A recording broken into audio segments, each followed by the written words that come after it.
How are you? Doing well, thank you. I'm glad. Since you're wrapping your TEFL course in a few days, I just wanted to ask you a few questions about it. Okay. Can you tell me what inspired you to travel abroad and why did you choose TEFL Madrid?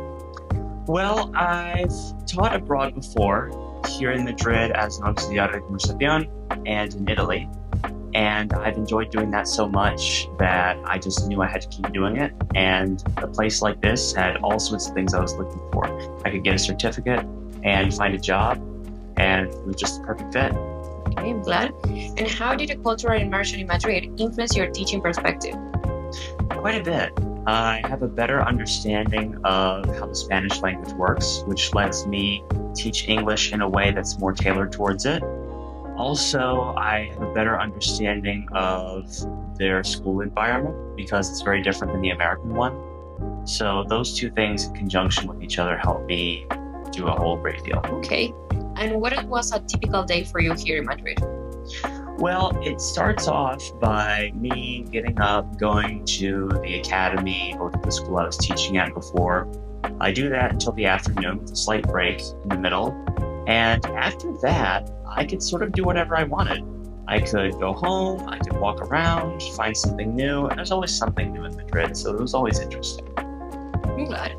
And how did the local program staff support you through the course? A lot. For one, Kaisa here, she answered pretty much every single question I had in every email I sent, whatever time of day. That was incredibly helpful. They also helped us with the Padrón appointments and the TA appointments. Those were really hard to get, but they helped us find those. It was a really, really helpful process. I'm glad. What is one thing you think every future participant should know about getting a TEFL? Well, for one, it's something that's designed for people who are passionate about teaching. You have to put in your all. You really have to make sure that you're doing the work you need to do. But if you manage to do it, then you're going to have a fantastic time, and I think you'll be very prepared for what's on the road ahead. Would you recommend the experience? Oh, absolutely. Anybody who's looking to teach English here and it's done with the auxiliar program, then they should go for it. Okay, what was your accommodation like? Well, I managed to find a place in Tetuan, which is pretty nice. A lot of other students live there too. It was quite nice. It took a while to find. The only recommendation I can give for those looking to find accommodation is look for housing as soon as you can, because sometimes they take a little while to respond to you.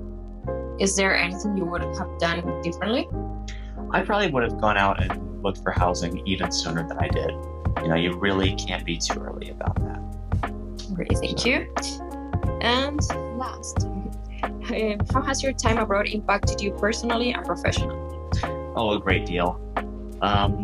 Being abroad is how I managed to really hone in my Spanish. It's how I started learning Italian, and it gave me the opportunity to appreciate exactly how the English language works and how much work people put into learning it, because we Americans are so used to only ever speaking it that we don't think about the many unusual, complex things that we do every day.